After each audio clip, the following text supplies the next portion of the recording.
This is Identity at the Center. Welcome to the Identity at the Center podcast. I'm Jim McDonald.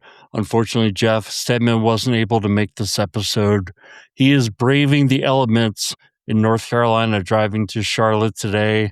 And today is March 16th, and there's all kinds of wacky weather that he's dealing with. So we'll wish him the best and wish him safety on his travels. I'm going to be joined today by a special guest, but before I get to all that, I wanted to go over some kind of key updates and key dates and reminders. We've got Identity Management Day, which Jeff and I have been a part of in terms of bringing on the director for, I think, pretty much since Identity Management Day started. Anyway, it's April 14th of 2026 this year. And Jeff and I will actually be a part of it. We're going to do a live podcast as part of Identity Management Day. So make sure you tune in for that. You can watch the live podcast. We're also hoping to have a recording so folks who can't see us live can experience that podcast later. We're going to be at a couple of conferences upcoming. So the European Identity and Cloud Conference put on by Huberner Cole is in Berlin. That's May 19th through the 22nd. IDAC 25MKO is the code that will get you 25% off. All you have to do is go to our website, idacpodcast.com. Anytime you can get all of our discount codes, all the information about different conferences that either both of us or one of us are going to be at, and get those discount codes and direct links to go and register. But that's going to be a fantastic time for anybody who's there. We also are going to attend all the Identibeer events that we can. I know there's going to be one prior to EIC. There's also going to be one prior to Identiverse. That's in Las Vegas, June 15th through the 18th. To get 25% off of that one, it's IDV26-IDAC25% %. So again, go to our website and you get all the latest podcast conference discount codes. Our guest today is, like I said, is a very special guest. This is somebody that we've been talking to for a long time about coming on the podcast. His name is Greg Handrick. He's the director of IAM or IAM at Best Buy. Welcome to the show, Greg. Thank you very much, Jim. Pleasure to be here. Well, it's a pleasure to have you. Been listening to you for a long time, so exciting to finally be on. Yeah, well, I'm really glad to have you on the podcast today. And, I mentioned to you before the show, this podcast has really grown internationally, and only 33% roughly of our listener base is based in the United States. So we have a large global presence, and I don't know how much of a global presence Best Buy has, but I'm assuming there's some listeners who aren't familiar with Best Buy. So maybe you can give us a little bit of background on what Best Buy is. All right, sounds good. Yeah, we are domestic U.S. only. So we are about the last standing consumer electronics retailer. So everything from computers, TVs, audio equipment, high-end home audio, car stereos, washers, dryers, all the appliances you need for your home, and all the accessories that go with those things, and then a ton of services to service those things. So for it in the U.S., we are well known, but outside of this, probably people don't know us. Yeah, and I think Jeff shops and spends like half of his paycheck at Best Buy. I'm sure he would love his own little discount code for Best Buy. So if you work that out for him, that would be fantastic. But we would not put you under such pressure, actually. So this is your first time on the podcast, Greg. Got to ask you, how did you get into identity? Did you choose it or did it choose you? I've been around a long time, and I definitely chose identity.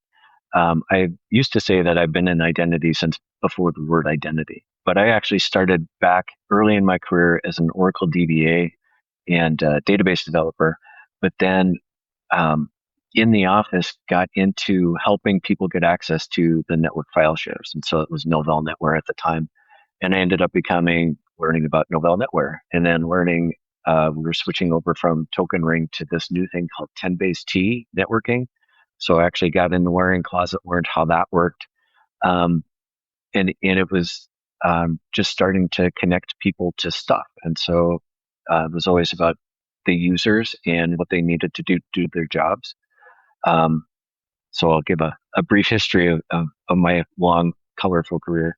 But I translated that to a consulting gig with Novell.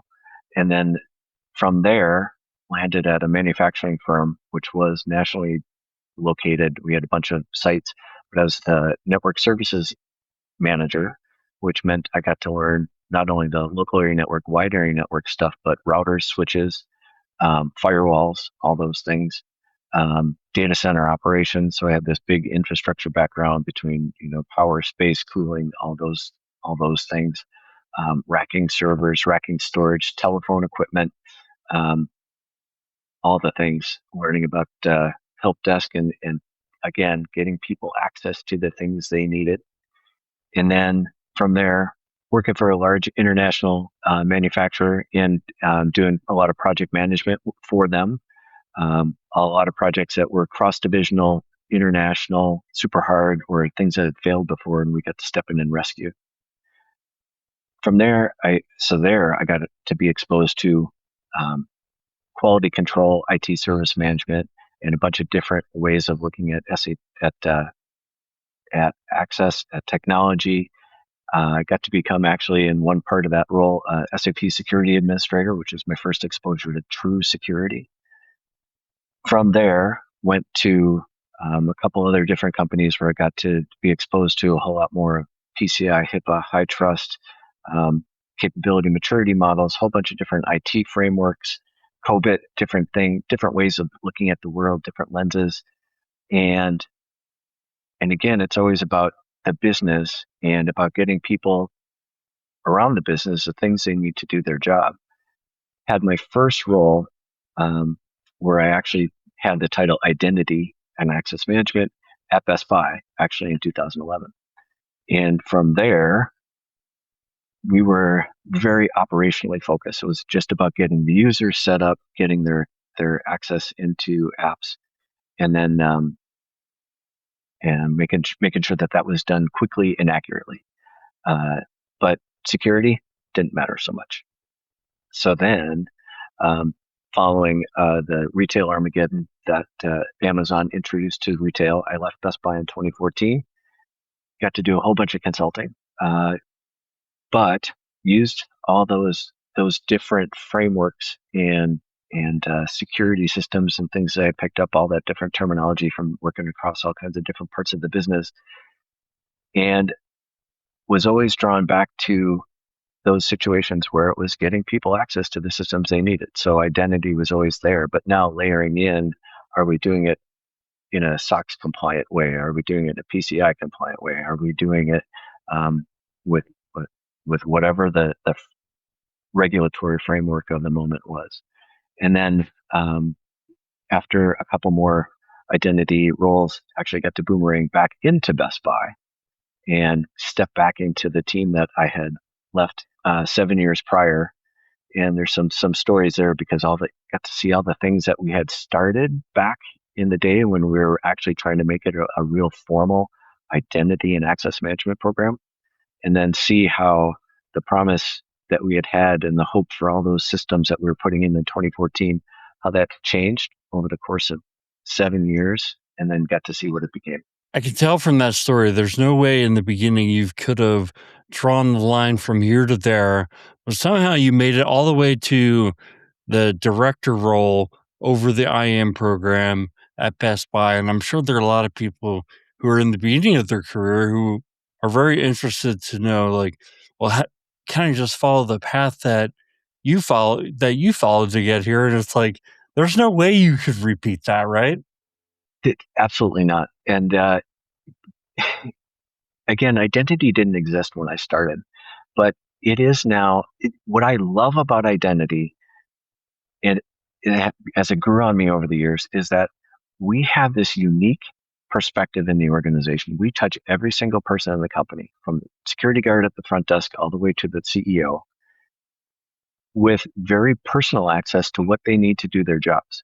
It is now called identity security, and it is about security, but it's also about compliance. It's about some human resources in day one. How does that person get into their role? Do they have all the things they need to do to be productive early on? Um, it's about that user's experience. How does that look? And it's about the compliance pieces, and it's the operational accuracy, efficiency, and can we audit the the current set of permissions across the entire environment at any given time? Well, I think it's like the range of experiences you had over time, kind of talk about different frameworks you worked with, and all the time you were like serving this internal customer and trying to make it so that identity security didn't become a hurdle for them, or at least not something that held them back from doing their job. And so to me, it's there's no one path for what makes a good identity program leader. And I've been a program leader. My path looks different. Jeff has been a program leader. His path is different, and your path is different.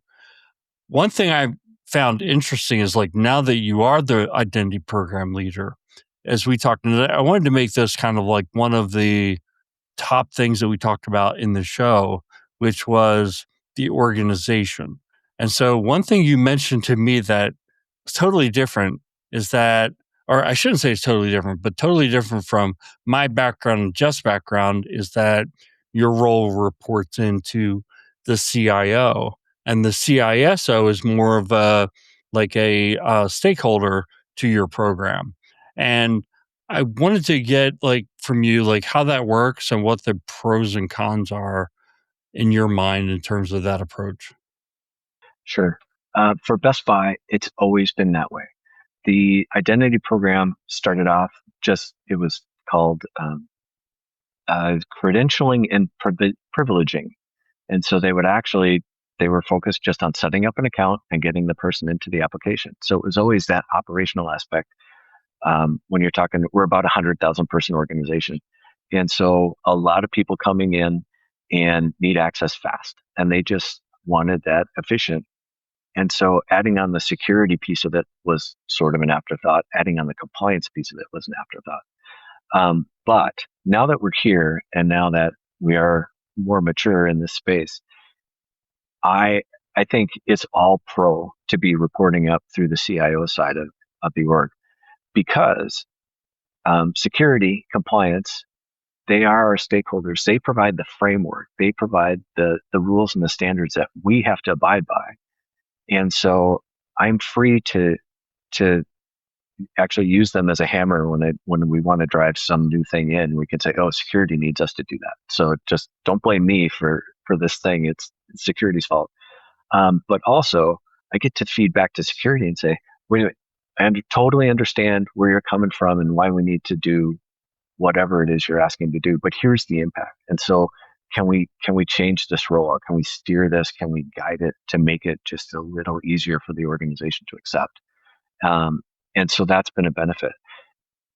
You have to be aware that that's the role you're playing, and that you do have these stakeholders. And I think because you're trying to manage all of the things, if you let any one of those stakeholders get too out of balance, things are not going to go well. So if I just said, oh no, operationally that security thing you're trying to do is too hard, we're not going to do it.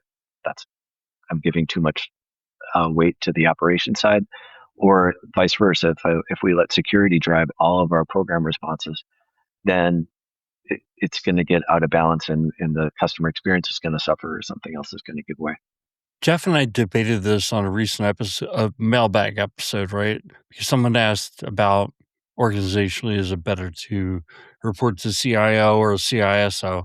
And I did bring up that I think when IAM falls under the CISO, which is the most common case, is that there's a little bit of separation of duties issues kind of baked into that, is like, where's the check and balance? Because CISO has to set up a lot of rules in terms of these are the security gates that thou shall pass your application or your enhancement through before you can go live. The application team is often making guarantees or promises up the chain that they'll go live on a certain date, things like that. And the CISO can put a stop to going live if you haven't gone through closing all your critical issues, things like that. Now the CISO is the one who made the promises, and now it's like, oh well, there's this critical issue, but it's not really that critical.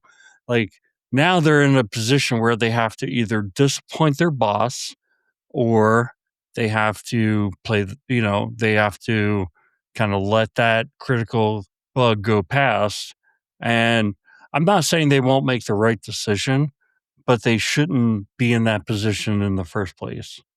Exactly. Who watches the watchers? And you don't want to put people in that position where they have to make a choice that's going to make them look bad, because everybody means well and they want to do the right thing, but it can be really tough. In your role as the IAM program leader, do you have a steering committee? And then what is the role of that steering committee? Are they a sounding board? Are they decision makers? Where do they fit into the Tracy view, if you will? They are both of those things, sounding board and decision makers. But it's not always been that way. And it took a while to get them to embrace that. At some point in the history, somebody got a recommendation that an identity best practice is to have a steering committee. And so the CISO and my manager, who's the CTO, actually came together, and initial steering committee meetings were sort of more like project status updates, and they were very much looking back. Here's what we did. Here's what it cost, and the problems that we had, the findings that we had. Took a while to get our program stable enough, get things running smoothly enough that we could actually start looking ahead and getting the questions that we were asking them to be difficult enough to actually engage the VPs. That executive level brain doesn't really care about provisioning accounts or doing an access certification. But when you start discussing, well, wait a minute, what's our roadmap to passwordless? What's our compliance coverage? You name an issue.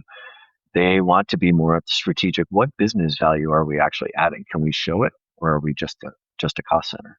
And so when we started talking about taking friction out of the environment, driving better compliance, reducing attack surface, and how we're going to get there, all of a sudden the steering committee really became critical for us, because we needed both the security side to be giving us standards that we could drive to operationally, but then the operational feedback about how do you do zero trust?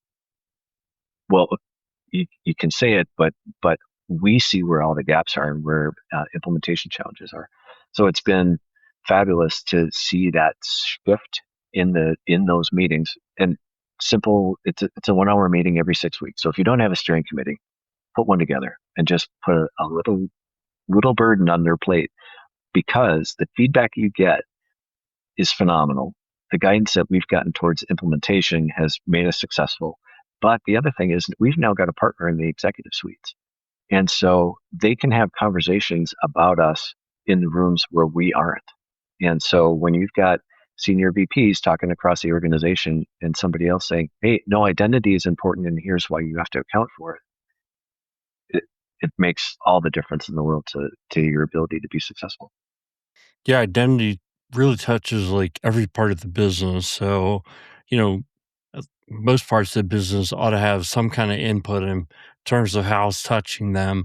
I've always felt like one of the biggest benefits you can get from a steering committee is building evangelists who go out and say, hey, this thing that the identity group is doing is pretty big, but guess what? It doesn't work without our cooperation. So we are going to cooperate. Whether your stakeholder is HR or an executive who manages part of the business, or their IT stakeholders who are, operations, for example, if they're on board with your program, you don't have to twist their arm as much to get them to, hey, we want to push out this new standard. And especially if you frame or couch these issues as, you know, hey, this is what we want to do. This is why we want to do it. The problem it's going to solve. What say you? Do you have a concern about this? Wow, now it's like you're open minded to hear their feedback. Exactly. And so having those evangelists is great. And then the other thing is they actually will help us sell the wins. So when we've removed password entry from, you know, 3 or 4 applications, they can step in front of that other executive leader and say, hey, we did that for you. We took some friction out of your daily life, because those are the kinds of things that people see, and they don't always know why it happened. And so when we can say, no, that was an intentional step and we chose to make your life easier, people do appreciate it. So, Greg, before people start sending you emails saying, like, hey, I'm having problems with my password on bestbuy.com, I wanted to clarify you do the internal workforce side of identity. You have a peer who does the external side. But that leads me to another question, because I think the other big party that a large retailer especially would deal with is third parties, suppliers, essentially. Is that in your scope? And do you think that is easier than your internal workforce, or is that just a totally hard thing to do? Such a great question. Yes, I have enterprise, all humans and non-humans, and everything but customer. So third-party suppliers, Best Buy has thousands. We have merchandise vendors. We have services vendors. Um, we also have a retail media network where we sell ads in the spaces in BestBuy.com. And so there's ads buyers are another category for us. And then we also have a marketplace. And so on BestBuy.com, you might see products that are fulfilled by Best Buy or fulfilled by a third party. And so those sellers are also among those vendor and partner identities that we track and take care of. Is it easier? In some respects, it is easier because the number is smaller than the number of humans we have inside. And the the things that they have access to is simpler. The number of entitlements is much smaller, and the number of applications is smaller. Where it gets really interesting and has been challenging for us is the number of stakeholders across that single partner experience is challenging, because we do have the marketplace and then the merchandise vendors and the other internal vendors, and then the ad side of it makes for a whole bunch of people who will come to the table, and one person will say, I got to have it this way. And 4 others say, no, you don't. And they don't want it. And so we end up with doing a lot of listening and a lot of compromising just on what that partner experience is going to be. So, Greg, I was really happy to hear that you're a regular listener to the podcast, because really the way we've thought about the podcast from the very beginning is this is the podcast for the IAM practitioner. And Jeff and I both have the background of we've run IAM programs. So we think there are a lot of people who are either IAM program managers or who aspire to be IAM program managers. And I love that idea that you put out there about the, um, you know, going beyond the identity security piece, because what you're talking about is like enabling the business. And that's great. But somehow you have to get recognized for that, right? I mean, like, you maybe don't have to get recognized for it, but it sure is nice if you get recognized for it. And it will help your program in the future to get, if you get that visibility and you get that recognition that, this is a team that creates business value. And I'm wondering from your perspective, like, how do you keep that going? How do you keep your program visible and relevant to the business? You raise such a great point about the identity space. And let me go back to when I started listening to the Identity at the Center podcast. I was intimidated by every guest you have on because everybody brings such depth of experience. And IAM is so big. I think it is easy to get um, to get a little bit of imposter syndrome because like there you could be a super technical person in access management and be able to speak about SAML and OIDC and OAuth and or maybe you're on the IGA and ILM side of it. And if you can't bridge all of it, then maybe you feel like you're failing a little bit. And so that to me was always a challenge. But identity is truly a team sport. And so no, I don't know anybody that can do all of it alone. And so how do I stay relevant? It's that because not only do within the identity space, we have to cover a whole range of solutions, but we've got business groups that are trying to do a whole range of things. And to succeed, we have to bring the right team to the problem. So I think one of the things that, I really key in on is communicating the value of identity. And first off, it's probably a matter of people not always knowing what identity is, much less the value that it brings to the organization. So you probably experience the same thing, right? Everybody other than our groups don't wake up thinking about identity, but we do, and we need people to understand what's the importance, what's the value, right? Right, exactly. And I think that's the way to think about it. We stay relevant by having those conversations and being actually the expert who has a role to play in business. So I think one of the things that is challenging for a lot of a lot of technologists is just to speak in simple enough terms for your audience to understand. Um, but I think the corollary there is if I go talk to the doctor and the doctor starts throwing all the medical jargon at me, I'm not going to understand. I'm not an expert in his space. Same when I'm talking to marketing or the finance folks or the HR folks. I'm not an expert in their space. They're not an expert in mine. I wouldn't expect them to be. So we have to find ways to simplify what we do and be able to communicate it clearly so that we can exchange that business value. And I think there's a lot to be said for just spending a lot of time listening to the problems of the person on the other side of the table, getting their perspective. And then when you hear what they're facing, we can think about solutions that we can bring to them. And then that's immediately where we find value and where we add relevance. I want to pick up on that analogy you just threw, which is like going to the doctor, because my next question is around making the value pitch and getting investment in IAM. And one thing that I found that doesn't work is FUD factor, right? So it's kind of like you go to the doctor and it's like, well, you keep eating barbecue, you're going to get cancer. And if you keep drinking, pop, you're going to end up with diabetes. The first thing you're doing after that is going to Burger King. It's just like, I just can't take this anymore. But so the question I have for you is like, how do you make the case for getting investment? Do you talk about the enablement side, ROI?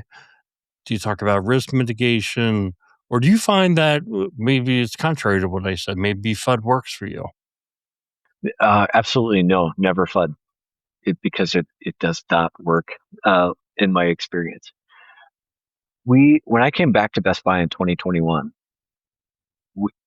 we actually ended up doing an RFP because that system that I mentioned that had grown for 7 years when I left was not serving the business, and it was too expensive to maintain. Took too long. It wasn't hitting all the business needs. We had compliance findings, and so we actually ended up uh, ripping. Well, we ended up doing an RFP, selecting a new identity lifecycle management, identity governance um, tool. I don't know if I'm allowed to say brands here, and a single access management tool. So anyway, we went SailPoint, Ping Identity, and Microsoft AD, Active Directory, as the sole directory. So we took this big portfolio of apps and we just shrunk it all down into 3 single things. Through that, we actually got engaged with every app team because they had to standardize. That we forced a whole bunch of security standards into this thing. If you're coming out of the old directory your service account is now going to be in AD. It's going to have this naming standard. We're going to give it an owner and an alternate owner, and the password will be vaulted in the privileged access management system. So we actually were able to suddenly standardize and drive a whole bunch of efficiency improvements just by making everything repeatable. And all of a sudden, it was easier for app teams to deal with, because if an app developer moved between teams, all the standards still were the same as far as access management, single sign-on, directory, and provisioning. Since then, we haven't really had to make any investments in identity. And so we're now coming up on some with the rise of agentic, and we've got to expand our tool set to get a little better visibility in that space. But now, with the activity of the steering committee, we've already been having these conversations now for over a year. How does this look? How is this going to look? Where are the knowledge gaps? So we put together some working groups, and we figured out things, and we've gone through an RFI. We're now about to RFP. But at the point where we have to make a tool, both the CISO and the CTO are in alignment. They already know that this is the way we have to go. This entire steering committee has brought together the right people to look at the problem, and all of the concerns that they would have had only one side done it are now kind of alleviated. And so there you go. That's how we make investment now. Well, congratulations to you, because I know what that takes to pull together leadership to all get on the same page. I think one of the other big challenges that we as program leaders, and your program leader today is probably the hardest time in history to be an identity program leader, because the merging of traditional cyber and traditional identity is like, they're just merging. And the name identity at the center is more relevant now than when we started the podcast, because it's like identity is getting integrated to all the cyber tools, identifying, detecting anomalies and account takeovers and things like that. And then identity being the number one, uh, methodology that the attackers are using to take over networks. I guess all that as a background, how do you work with your peers who do traditional cyber to make sure that identity is being included in that, and that you're taking from them, like, how do I harden my identity environment so that, I'm not causing problems for them?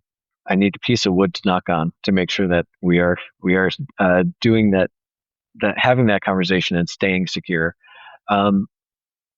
Best Buy does have several advantages over other companies, and one of them is that we are very, very centralized. We're based in Minnesota, and a lot of the team is here, so we can have conversations. Cyber is here. We're talking to each other all the time. One of the other advantages we've had is that we haven't grown a lot by acquisition, and we don't have these far-flung business units. So everybody is kind of right here. When we make decisions for the enterprise, it's done. Basically, there's not a lot of shadow IT or other divisions that we have to worry about implementing. Those are absolute blessings in my program, and I have lived in environments that didn't have those blessings, and my sympathies to the people that are trying to do this with an argumentative security group or business units that just want to go their own way, and so you can only secure about half the org or something. It's a challenge, but it comes down to, we don't think of the identity team and the operations team and the cyber team. We think of the Best Buy team. So one of the other good things about Best Buy is that our culture is focused on the external threat, rather than somebody having the internal threat of, oh, my turf is getting stepped on, or somebody didn't show me the proper respect for my role. We don't have that. Our culture is pretty healthy in that regard, and makes those conversations with the cyber team easy, because we're always looking at what's best for the company. I think one of the things I learned since I met you, Greg, is that you are pretty technical. And as you went through the background today, I was like, oh, he's had some pretty technical roles. I mean, you started all the way back as a DBA in the Oracle environment and kind of a Novell administrator. So you have a bit of a technical background. But one of the other things that I learned about you, because you're so sharp with your business acumen, thought this guy can't be technical. You've got the right balance, right? But you weren't born with the right balance, I'm sure. You didn't come out of college with the right balance. What have you done over time to kind of build those skills so that you can target this answer toward the person who is up and coming and wants to be in a role like yours? Like, you need to have both things, right? Be curious. One thing I've always liked to do is when I encounter something I don't know, I say, I don't know, teach me. Or, I can learn this thing, and learn enough about it. As I've moved out, kind of away from the day-to-day technical where I was the hands on the keyboard configuring the system, I make sure to talk to my engineers. I always want to understand what they have to do. And so it takes people a while to get used to me coming in and going, show me. No, I know the work, that ticket that's right in front of you. I want to sit and shoulder surf while you do it, so I understand the effort, how much swivel chair maybe you have to do between systems, the burden we put on when we say, no, you got to use a jump host and then pull the password from the vault, and just watching those things. Um, and then it just asks the question, where's this running? Oh, it's running on containers. Well, teach me about containers. Where's that? Who runs that? And you go talk to that team. You go, tell me a little bit about your world. People love to tell you about their world, and it's just a great way to learn, a great way to be able to make connections between what we do and what other people do, and what are the foundations for the systems that we're running. And you end up building a network of connections that you may not understand how it will serve you today, but at some point you're going to need that connection. And so, be curious, go out, just talk to people, get to know people. It will serve you in all aspects of your career. How are you using AI in your day to day? Are you the kind of person that you're actually writing agents? Are you asking, how do you use it? I have a little bit of FOMO when it comes to writing agents. I am probably behind where I want to be, which explains the 3 open things, training sessions I've got on my browser right now. But we are using it in our code, in our coding, and Best Buy as a whole is using. We're creating an agentic structure, and we do have experiments going on with several different models. It's been we're trying to keep those people a little bit throttled and not get too far ahead of the identity space. So, yeah, no, I mean, I think, we know this tidal wave is coming, and we're trying to balance getting good use out of it for today, but also be ready for tomorrow. I think it's changing so fast that it's hard to see where this thing's going to be in 2 years, but we know it's not going to be where it's at now, right?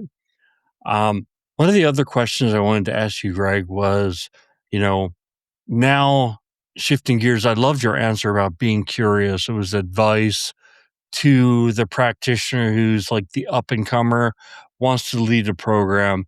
Now I want you to answer this question mostly with the person who's already leading a program in mind. And I want to know, what is your philosophy as a leader of people? Because I think that's probably the biggest transition when you're no longer producing the output. You have a team of people who produce the output.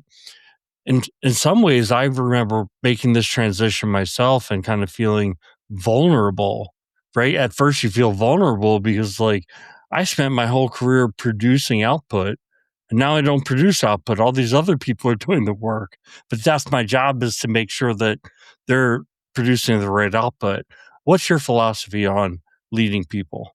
So I'm also a former Army officer. So I've learned a number of different ways of leading. And to me, the best is to set up conditions where people just can work freely and have psychological safety.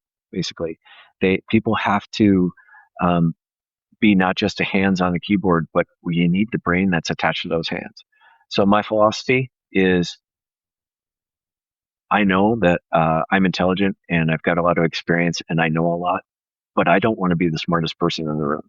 So if I am the smartest person in the room, I try to invite more people into the room, or I go find a different room. And what I try to do with my team at Best Buy is let them exercise their skills, grow their own skills, and feel trusted enough to tell me when things are going wrong and to tell me what they need to grow. Um, Richard Branson, I think, was the one who had a quote of somebody had asked him, well, what if we would train all our people and they leave? And Branson's response was, well, what if we don't train them and they stay? And so I try to set up the environment where people want to be there because their skills are being used, because they're growing, they've got challenging problems to work on, and they're trusted. Like like everybody's an adult and a professional. Let's treat them like professional adults. So the more you can do that, the more you can kind of uh, trust beyond reason and let people bring their best selves to work. Um, the more fun you're going to have at work, the less stress you're going to have, and you can help people grow. And again, it's always worth it. Even if somebody ends up leaving your team, there's always going to be turnover. But if you've helped them achieve everything they can where they are with you, and they're now ready to fly the nest and move on, I think that's a win. And then it's also an opportunity for us to bring in somebody with new perspective, new energy, new experience to change our dynamic, challenge us, and keep us moving forward. Hey, you're a boomerang, so it's definitely something that can happen, right? Absolutely.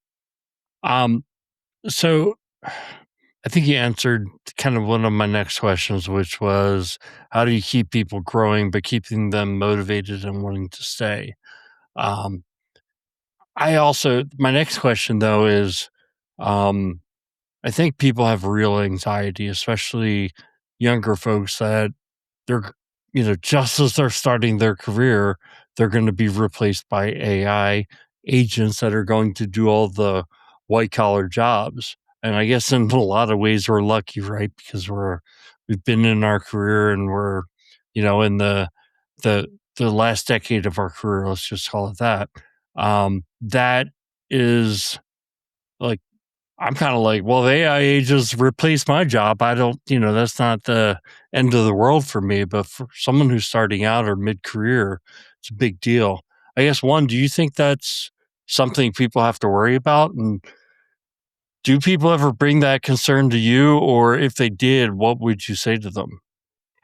If they brought me the question, am I going to be replaced by AI? I think that the better question is,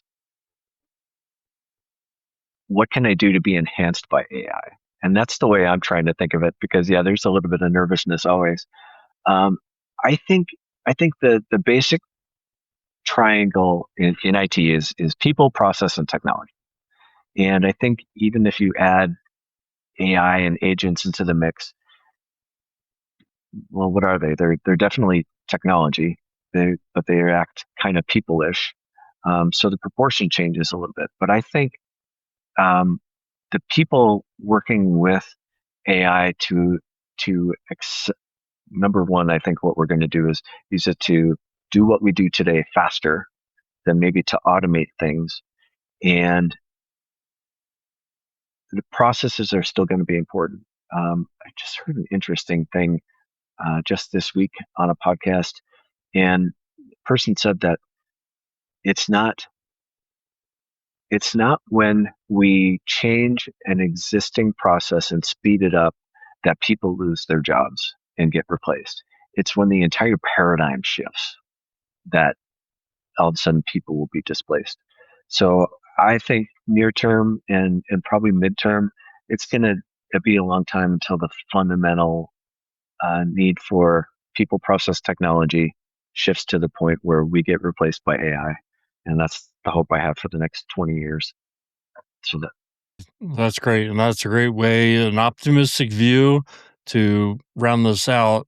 If you're a regular listener, you already know we like to end every episode with a lighter note where we kind of step away from the identity subject matter. And as we got to know each other, you mentioned that one of your big hobbies is doing around the house projects. And I wondered, are you just naturally handy? In other words, do you kind of know what to do? You learn from, your father or something like that? Or are you like me and you go to, and I hope my dad doesn't hear this because he's taught me a lot of things, but I've forgotten most of them or I haven't really used them because I've been in this identity world. So I haven't had to do like electrical or work on my car and for most of the time over the last 30 years. But um, are you kind of naturally handy, or do you have those skills in the past, or do you use YouTube as a crutch like I do? so I guess I'm naturally handy because I had shop class in grade school. Um, been doing woodworking for a long time. Uh, some metalworking, learned welding and that kind of thing. But my father-in-law is a builder, and so he's the guy with all the tools. And I always say, "Oh, hey, I got to do this thing," and he'd say, "Well, I'll lend you the tools and tell you how to do it." I, I was looking for him to actually do the thing for him, but I ended up doing the thing.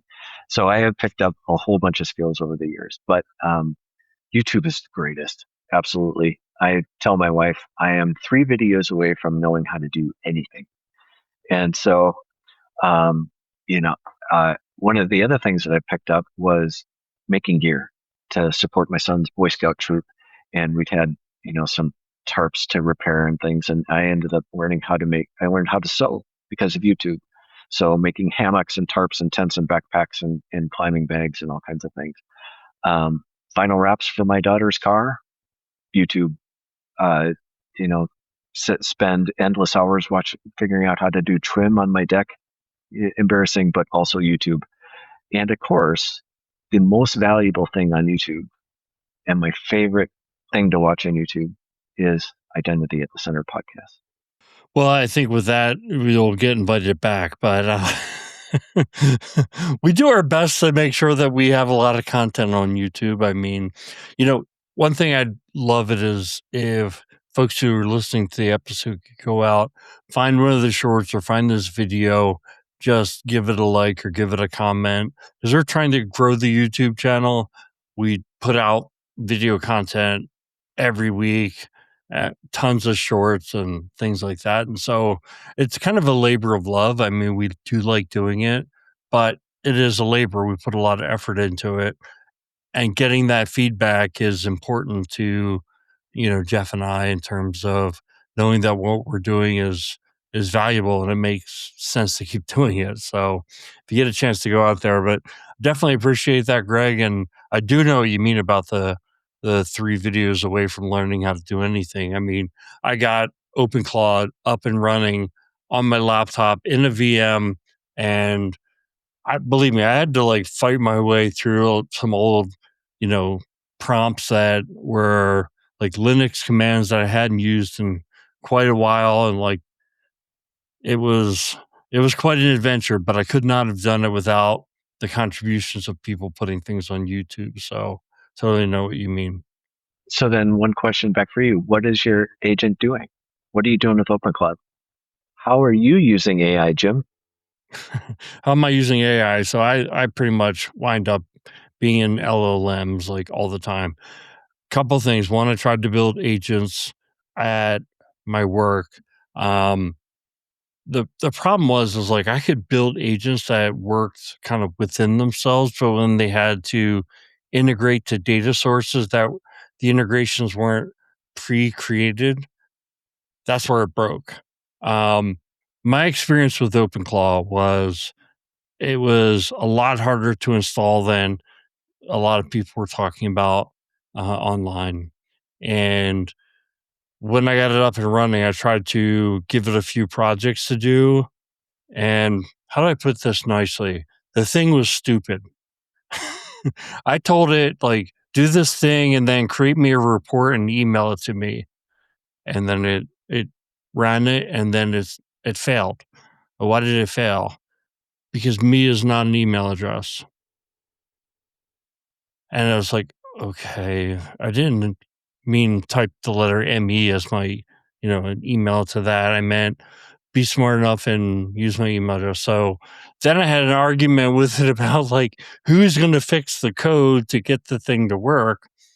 And then the thing I asked it to do, it was another one of those scenarios where maybe I didn't give it enough information, but if I had like gone into gory details, like I basically told it to go into my sent mail and look for anything where my attachments were nothing but receipts and move those emails to the trash. So I was trying to free up some space.